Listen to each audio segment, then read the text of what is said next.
Hello, everyone. We are doing another Carpools and Cannulas, and Dr. Gallus will be joining me momentarily, which will be exciting. We're talking all things neck tonight.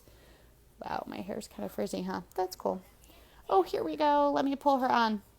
I was snuggling with my kids before this, so, you know, that's how it goes. Frizzy hair when you're snuggling with kids. All right, Dr. Gallus is coming on. Hello. Hey, we have matching messy buns. I know. I was like, I'm looking. I was like, you can tell I was snuggling. It's okay. How was So, traffic? Terrible. it was okay. It was fine. It's always a struggle. This day I've been running late the whole time. Oh, Um, this morning, anesthesia was late for my case, like kind of strolled in 20 minutes late. And then, hey, Savvy, and then was like, yeah, because it's a big group of anesthesiologists, so you get a new one every time. He's like, yeah, right. you're good to take her back. Like he thought I was the nurse. Oh, right. So it You're like, happens. isn't that so funny? Like, people have no idea. I was like, I'll go get the nurse to do that, but thumbs up. Hi. I have Wyatt today. Dr. Gallus says hi. He needed extra snuggle, so I'm on the couch, which is why my view's a little bouncy. But that way he can snuggle. Right, bud? Yeah, Yeah. Mommy Wyatt. Cute. So yeah, That's fun.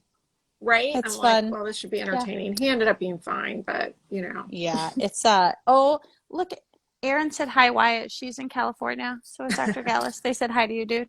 Hi. She says, That's right. At the OR tech I work with at another place, Savvy, who's amazing, it's like that would never happen with us. that's That's so true. funny. I know it's so different, like the different places you go. I just switched hospitals for my big cases because I do most of my stuff at a surgery center where I'm one of the Mm-hmm. owners. And but anything over 4.5 hours, they want chief medical officer Oh, approval. really? Yeah, which I mean, I get it. Those are long cases, and they'll approve most stuff in young and healthy people. But I have hospital privileges at one of the local hospitals, and I just switched to another hospital, like in the system, that doesn't have ER call requirements and is Nice. 7 minutes from my house. And it's a really nice place. So they're still getting used to my routine and figuring out what I need. It's always so different. Oh yeah. Whenever I mean, even a couple years ago, I went somewhere to the hospital where I take, Hmm. where I have privileges, and they were like, they knew I wasn't a nurse there because I was, there. It's a small enough surgery center. They know Right. They everybody, know who you were. so they were like, are you the PA that's assisting Doctor So and So today? And I was like, God, No, why can't I just be the no. surgeon? Right, because girls can be doctors. Actually, Yeah. I saw a patient today who drove an hour to come see me for surgery, and she's like, there are not many women plastic surgeons. And I told her, I was like, it's changing. It's going to be better, but you're right. There aren't enough of us. Yes, that's so true. Yeah. So, okay, so we were going to talk about next, right? Yes, necks are a big topic. There's a lot of real estate there to cover. Mm-hmm. Um, let's start. What do you do for non-invasive for neck? We used to offer skin tight, which was on the Sciton. And Okay. it was like okay. I don't know. My thing with all the non-invasive is some people respond great, some don't. You can't always predict. So Mm-hmm. when I got a new Sciton, we didn't get the skin tight. Okay. So I do peels. I'll do halo peels, which are fractionated, and toxin for platysmal bands. These are Yeah, platysmal I bands, have active guys. ones. Yep. So I'll do toxin for those. That's really it. I've done dilute radius elsewhere, but I've heard not awesome things about the neck, about I've it maybe getting, struggled. Yeah, yeah, I've tried it because it seems like such a great idea. idea. Yeah. So I know you guys are like Party in the having comment fun section. in the comments. I know, and then Um, we get distracted reading. so I agree. Well, I will say sunscreen, right? Because people Oh forget. yes. And well, skincare. I know Stop. you mentioned on our skincare talk, like Right. I've been much better about carrying my products down onto the neck Right. because it's terrible. Like your face looks perfect, and then your neck, it's all creepy. I did do a neck lift for a patient who had Oh, you're aggressive. sweet. I'm good. Thanks. So. They're having full-on aggressive snacks here. aggressive laser treatment elsewhere did a great result, but they blasted her face and she looks like really tight, and then the Yeah. rest was her 60-year-old neck, and you can't Yeah. really blast the neck that much. But yeah, so you want them to kind of Yeah. match a little bit. So sunscreen, obviously. We have a Lumiere we both carry. Yes. The neck cream's nice, has a little bit of retinol in it, Yep. so that's I actually just helpful. put the regular retinol in my neck. I can't, I've tried it on my chest though, and it's a little irritating. Yes, Yeah, well, laser will help improve the texture of the neck. So when we talk about like, and this is a good topic for faces too, lasers for retexturing, it doesn't do a ton of tightening, but it will help the crepey texture.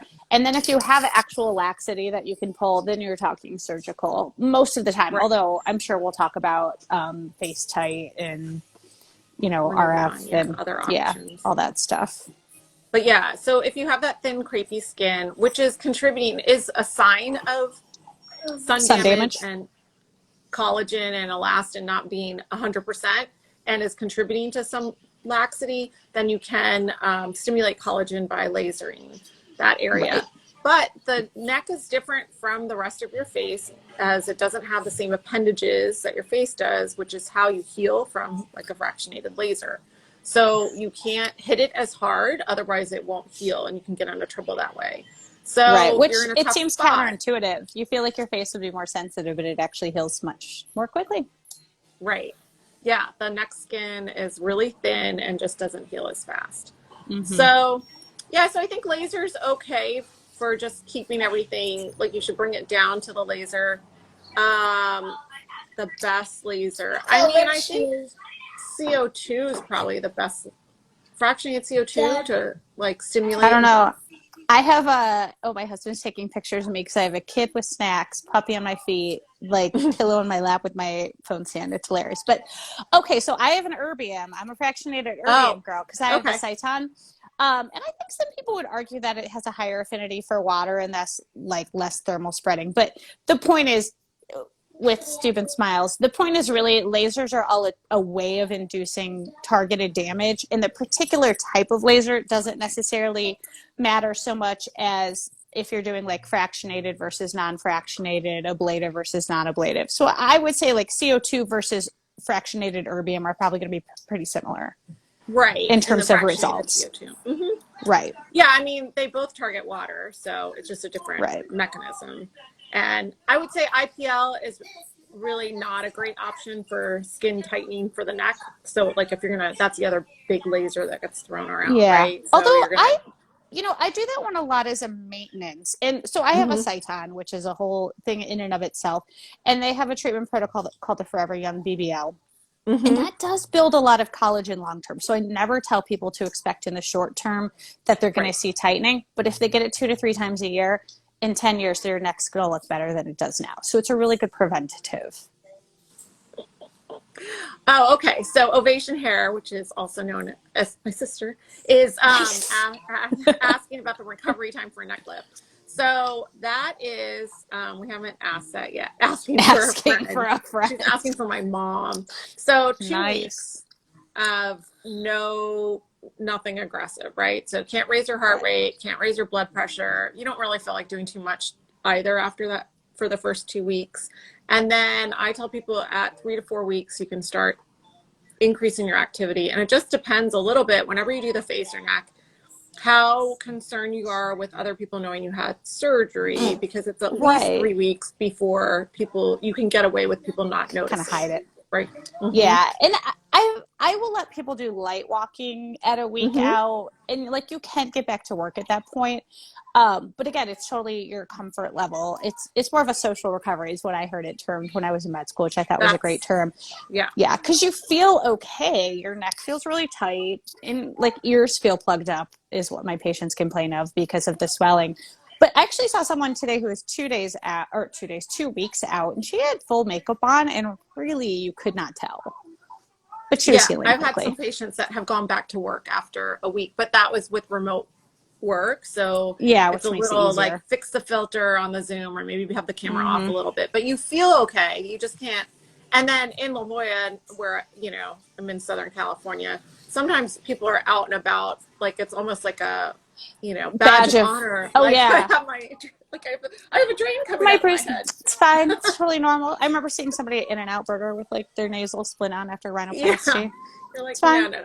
Yeah, and it's interesting because for neck lift and facelift, the bruising's all down here pretty much, even for facelift, because it's very gravity dependent, and then it drifts down onto your chest. So, if it's a cold day out and you put on a scarf and your hair is down to cover the incisions here, it's pretty easy to hide, I think.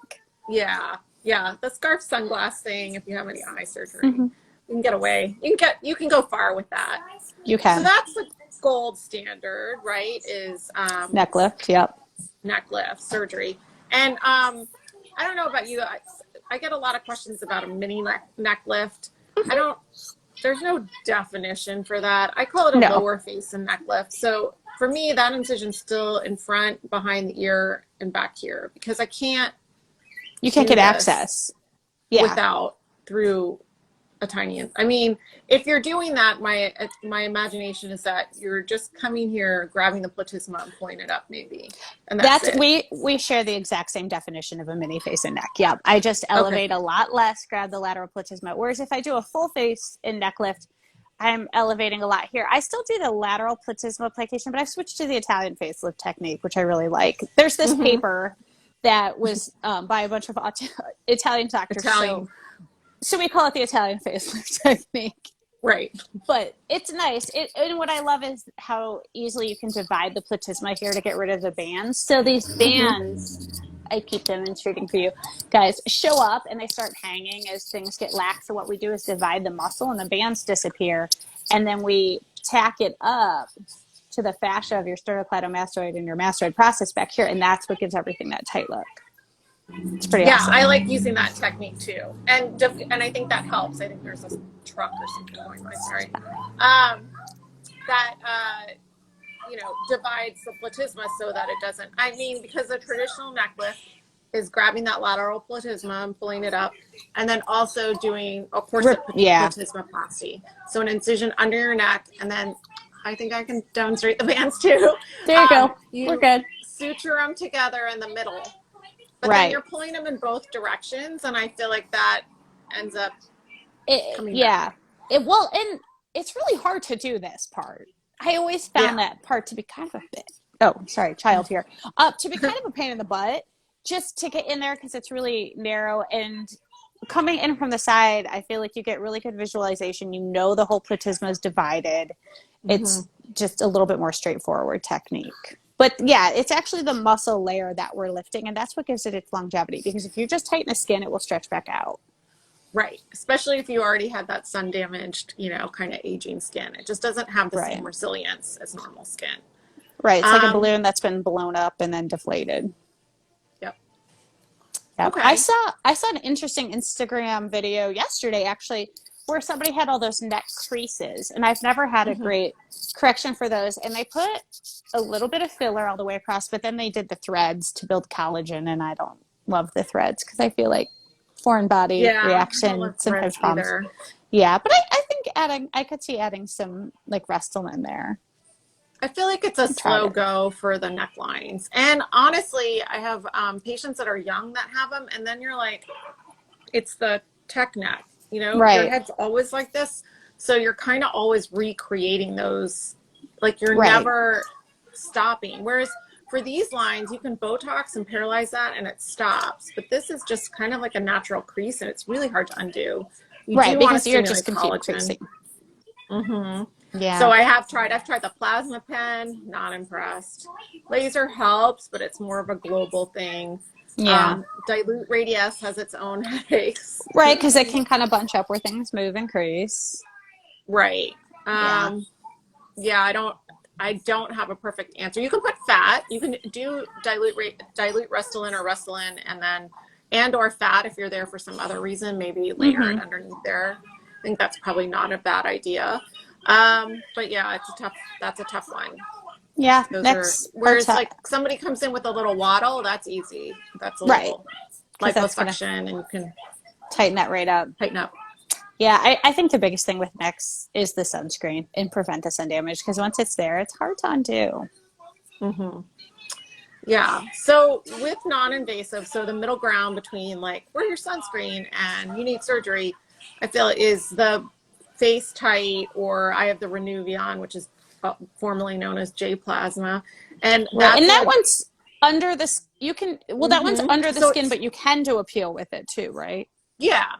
So yeah, with the device you can. Not Right. for the neck though. It's super powerful. So Yeah, it's very aggressive. too strong. So How do you under like the skin, it?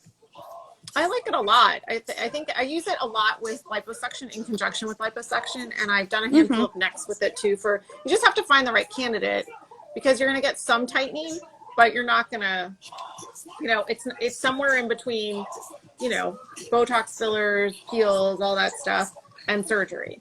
So if you're really Right. committed to not having surgery and you want just a little tightening, or you're a little on the young side, then it's a great option. Um, Yeah. because Although that's still going under the skin. So like there's still an sure, incision, I tissue still consider getting it elevated a minimally little bit. invasive. I could do it awake. Right. I make a little incision here and one behind each ear, and then you just you have to infiltrate like you're gonna do liposuction and Right. create So those it's numb. pathways. And then you pass the wand and you just continue to heat the skin, kind of like this, and then another one like that, and then presto. You get some Magic. immediate tightening, and then it tightens again over the next 3 to 6 months. So Nice. in and out, it can be done awake, which people like. People are pretty comfortable. We do it in our procedure room under light sedation, meaning you can take, those MKO melts, but basically a margarita and a pill. And then it's once we get you numb, it's fine. Like most people are cool. It's the numbing. So yeah, so I feel like that's a good halfway point for patients for that. I would say the other common, not like minimally invasive thing, like I said, is submental liposuction, which you can also do under local, right? Yeah. If you just have fullness here, it's remarkable how much tightening you can get once you lipo that aggressively. But I will say though, with my facelift and neck lift results, I feel like earlier is definitely better if you're wondering when to get that done. Like once you have that grabbable, like I had a patient whose complaint was that her neck like flapped in the wind on her motorcycle. It was a legitimate thing. And, you can improve that pretty drastically, but it doesn't get as tight. It's just not, like it always recurs a little bit here. And then I'm always really excited with the results. And then 2 months later, I'm like, oh, it came back a little. And it always does, just because the skin's stretched. There's always a little here. I mean, it's going to restretch. Yep. And I do agree. The older you are, unless it's your third facelift, the more laxity you're going to have because your skin is just not going to hold in place. So don't wait and hit the panic button, way beyond your years, or at least be doing other things to maintain it. So like laser and skincare. Yeah, I mean, once you have like a little bit, it's okay. It's time. You're not pulling the trigger too early. Not that you have to. People, it's fine to have an aging neck, but if it bothers you, then it's not too early. Too long. Yeah, for sure. Although I have to say, I've had a couple patients in their 30s and 40s who just genetically were blessed with extra skin hair, who just got a huge transformation from that. And it had nothing to do with age or sun damage. It was just thanks to their parents. Yeah. I have a couple of patients like that too, where they're like, listen, it's my mom, like everybody in my family has this neck, and they're in their early 40s. And you're like, okay. I remember seeing like how old they were and like, no. And then you walk in and you're like, oh yeah, that would really help. Like, and it's great because they're already like, everything else is good. Right. And their skin usually has really good elasticity too. Yeah. Oh, you know what we should talk about too is cool sculpting on the chin. It's not neck per se, but do you have cool sculpting? I don't, but yeah, I was going to say, I just fielded that question today, the other day. I was doing Botox. I think it was just two patients in the room, maybe it was mother, daughter, something. And then they're like, or two friends, what can we do for under here? And I'm like, can I finish treating you? But yeah, I would say there's three things. Liposuction, which we talked about, right? Is, kind of one and done, can be done under local. I think it's a great result. Cool sculpting, which there's some swelling there with the lipo and some bruising. Yeah. Yeah. But not bad. And then like cool sculpting. Zero. Yep. And then Kybella, right? Is that where you're going with that? Yeah. So cool sculpting, what do you tell, since I haven't done it before, once you've done the treatment, is it red and swollen afterwards or not really? Immediately afterward, yes, the goal is red and swollen, but we did Kybella a few times before we got cool sculpting. And with that, you're kind of like bullfroggy because it's putting a lot of Yeah. volume in. Cool sculpting is definitely less than that. Okay. I will say it is probably the least comfortable area to get cool sculpted. Sorry, the couch is shaking. The dog is digging at my feet. So after the applicator goes on, it gets numb, and then when we take it off, we aggressively massage because that kills more of the fat cells, and that part's kind of nauseating under the chin from what I hear. Yeah, that would be tough. But there's two things I love about cool sculpting versus things are getting kicked versus Kybella. So with Kybella, you have to stay really centrally. The marginal mandibular nerve, y'all, comes in here, and it can be injured with Kybella, and then you end up with like asymmetry, which is not cool. With cool sculpting, we put the applicators right along the jawline and in the center, so you can get beautiful jawline definition. And nice. it also has an FDA approval for mild skin tightening under there. So you do get some improvement in laxity. So I've gotten some fantastic results under the chin with that. And I've had some patients, again, like late 20s, who just like looked 20 pounds heavier than they were because of that. And we were able to give them some really nice jawline definition. And then if you combine that, like if somebody's got kind of a retrusive chin and you add some Restylane Define there and, maybe in that pre-jowl sulcus, you can really make a very nice improvement without surgery. Although the filler will have to be redone, but the cool sculpting results will last. And then do you find with the cool sculpting, is it one treatment in most patients or do they need? It's usually two. I always recommend two. It's like, you've got to get enough cycles on there to get an improvement. And I used to try to skimp a bit and just do one session, and it was just not enough. And how long before they get to that result? So the sessions, so they have a session. 4 weeks later, they have the second session. Usually by that second session, they are starting to see an improvement. Okay. And then it's 3 to 5 months for final results. But like things gradually and steadily improve. When I did my arms, like by the month part, it was like, oh, okay, I can see a difference. Cool. So it's a nice technology. Okay. Yeah. So I tell people that's one of the options I don't have, but it's still an option. Right. And then Kybella, which is a little less predictable because I think you're injecting a certain amount of pharmaceutical, and then it's knocking off fat cells and your body has to clean it up. So you get that bullfrog for 2 weeks.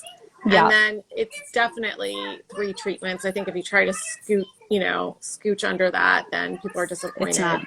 And so I don't know, it adds up in expense. Like I think some people also equate like the less downtime or the non-invasive aspect with it with less expensive.